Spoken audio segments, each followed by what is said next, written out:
ঈদ তো চলে এসেছে, তার জন্য ঈদের স্পেশাল একটা রেসিপি বানাতে চলেছি। আর ভীষণ ইজি, আর যেটা একদম ফেমাস একটা রেসিপি, যেটা ঈদের দিনে না হলে ঘরে হয় না।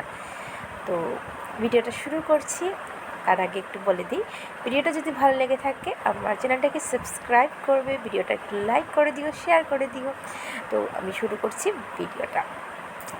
এই জিনিসটা তোমরা দেখার আগে কমেন্ট করে জানাবে যে আমি কী বানাচ্ছি। সবার আগে গ্যাসটা ধরিয়ে নিচ্ছি, কড়াইটা বসিয়ে নিচ্ছি, দেন এখানে দেব। কড়াইটা একটু গরম হয়ে গেলে, হালকা একটু গরম হয়ে গেলে 1 চামচের মতো ঘি। এটা এত ইজি, একটা বাচ্চাকে দেখিয়ে দিলে বাচ্চাটাও মনে হয় বানিয়ে নেবে।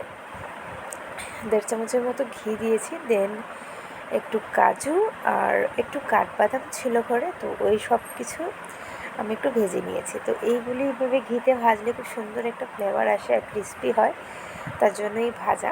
কেউ না চাইলে না ভাজলে হবে, তারপর আমার মনে হয় ভাজলে বেটার। এবার এগুলো তুলে নিচ্ছি ঘি থেকে, আর যে অবশিষ্ট ঘিটা আছে ওই ঘির মধ্যে আমরা দিয়ে দেবো 1 মুঠির মতো কিশমিশ। যেটা ছাড়া আমি যেটা বানাচ্ছি এটা কিন্তু ইনকমপ্লিট। আর এইভাবে ঘিতে একটু হালকা একটু ভেজে নিলে খুব সুন্দর ফুলে ফুলে যায়, আমার দেখতেও ভালো লাগে আর খেতেও ভালো লাগে। তো এটাও স্কিপ করতে পারো, বাট করলে ভালোই হয়। এবার এই ঘির মধ্যেই, মানে এই কড়াইতেই আমি জালটা বন্ধ করে দিয়েছি। এবার দিয়ে দিয়েছি 1 লিটারের মতো এখানে দুধ। এই দুধটাকে এবার ঢেলে নিচ্ছি, এটা প্যাকেটের দুধ দিচ্ছি। এবার 1 লিটার দুধ কিন্তু ঢালা হয়ে গেছে। এবার একটা তেজপাতা ভালোভাবে ছিঁড়ে 4 টুকরো মতো করে আমি দিয়ে দিলাম দুধের মধ্যে। এবার এখানে দিচ্ছি 3টের মতো এলাচ, জাস্ট মুখটা একটু ফাটিয়ে দিয়ে দিলাম। আর দিচ্ছি দারুচিনি 2টা স্টিকের মতো দিয়ে দিলাম। এগুলো দিলে ফ্লেভারটা আসলে ভীষণ ভালো আসে।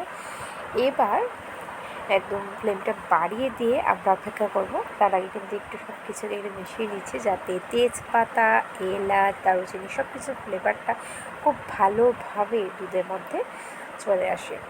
এবার আমরা অপেক্ষা করব 3 থেকে 4 মিনিট। 3 থেকে 4 মিনিট পরে দেখবে খুব সুন্দর ওপর থেকে এইভাবে সরটা বসে যাচ্ছে। তখন কিন্তু সর বসতে দেওয়া যাবে না। এটাকে এইভাবে দুধ, মানে দুধটার মধ্যে পেটটাকে আলাদা করা মানে করতে দেওয়া যাবে না, তাহলে কিন্তু টেস্ট, আমরা যে রেসিপিটা বানাবো তার টেস্ট কিন্তু নষ্ট হয়ে যাবে। তার জন্য খেয়াল রাখতে হবে যাতে এইভাবে আলতোভাবে আমরা সরটাকে তুলে তুলে দেব, আর এইভাবে একসাথে মিশিয়ে নেব। এভাবে 1 লিটার দুধকে আমরা একদম 700 গ্রাম বা 600 গ্রামের মতো কমিয়ে বানিয়ে নেব। বুঝতেই পারছো তোমরা। তো দেখো, মোটামুটি একটু কমে যাওয়ার পর আমি এখানে মিষ্টি দিচ্ছি। মিষ্টিটা অবশ্যই যে যেরকম পছন্দ করো, আমি একটু কম পছন্দ করি, তোমরা জানো, তার জন্য 2 চামচের মতো দিয়েছি। হ্যাঁ, তবে কিন্তু অফ ক্যামেরাতে আরও 1 চামচের মতো অ্যাড করেছিলাম। এবার আরও চিনিটা দেওয়ার পর যেহেতু দুধটা একটু হালকা হয়ে যাবে, পাতলা হয়ে যাবে, তার জন্য একটা বলক তুলে আমি এটা একটু ঠান্ডা করে নেব। গ্যাসটা বন্ধ করে দিয়ে দুধটা একটু ঠান্ডা করে 1 প্যাকেটের মতো গুঁড়া দুধ, এখানে 10 টাকার প্যাকেটের মতো গুঁড়া দুধ আমি দিয়ে দিয়েছি। দেখো, দুধটা দিয়ে হালকা করে একটু মিশিয়ে দিচ্ছি। এবার আমি এই দুধটা কিন্তু এইদিকে থাক, আমি এবার দেখিয়ে দেবো। তোমরা ভাববে যে আমি কী বানাচ্ছি, এখনও হয়তো বুঝতে পারছো না তোমরা। এবার নিয়ে নিচ্ছি ঈদের স্পেশাল যেটা লাচ্ছা। এটা কিন্তু ঈদে মানে সবার ঘরে ঘরে এটা হবে। কেউ হাতে গড়ে বানায়, কেউ আবার বাজার থেকে কিনে। তো আমার অনেক দিন ধরে ক্রেভিং হচ্ছিল লাচ্ছার সময় খাবার।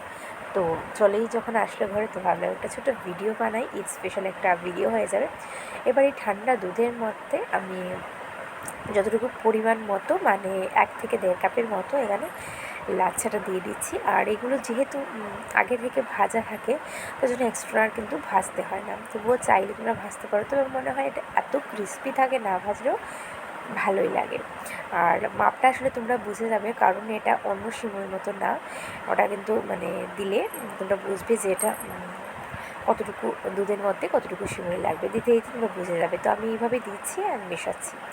এবার আর কোনো কিছুই কাজ নেই, এবার ড্রাই ফ্রুটস দিয়ে দেবো, মানে যেগুলো আমি ভেজে রেখেছিলাম এগুলো দিয়ে 3 থেকে 4 মিনিট একটু চাপা দিয়ে রেখেছিলাম। এবার দেখো সার্ভ করে নিচ্ছি। এটা এত সুন্দর হয় খেতে, এত ভালো হয়। আর ঈদ, মানে যেহেতু কালকে ঈদ, তো ঈদের দিনে সবার ঘরে ঘরে কিন্তু এই পায়েসটা মানে হবেই। এটা না হলে ঈদ কিন্তু ইনকমপ্লিট থেকে যায়। তো তো ঈদের দিন সবাই ভালো থেকো, মানে ভীষণ এনজয় করো। আর আমি একটু সামনে থেকে দেখিয়ে দিয়েছি চামচ দিয়ে এটা কতটা পারফেক্ট হয়েছে। কে কীভাবে মানে পায়েসটা বানাও ঈদের দিন অবশ্যই কমেন্ট করে জানাতে পারো। সবাই ভালো থেকো, টাটা।